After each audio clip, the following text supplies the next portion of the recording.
আমরা পুরুষ, আমরা অন্য নারীর গন্ধ পেলে 5 বছরের ভালোবাসাকে 5 সেকেন্ডে ভুলে যাই। আমরা পুরুষ কখনো এক নারীতে আসক্ত থাকি না। বা গল্পটা এরকম হতে পারে, আমরা কখনো এক নারীতে আসক্ত থাকতে পারি না। এটা আমাদের পুরুষ জাতির দোষ।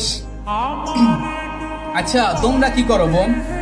তোমরা ভালোবাসা শিখাও, কয়েকদিন খুব যত্ন করে ভালোবাসো, অশ্লীল এক মায়ার বন্ধনে বাঁধো, তারপরে গিয়ে অন্য একটা ছেলেকে বিয়ে করো। সেদিন ওই ছেলেটা বাঁচলো কি মরলো সেই খবরটাও রাখো না, আর দোষ দাও ফ্যামিলি। হ্যাঁ বোন, তোমরা পারো তো।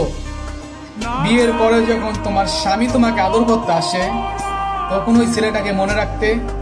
তোমরা পারো তো এক পুরুষে আসক্ত থাকতে। তোমরা যারা এক নারীতে আসক্ত ছেলের গল্প শুনতে চাও, তাহলে আমার আইডির প্রত্যেকটা ভিডিও তোমার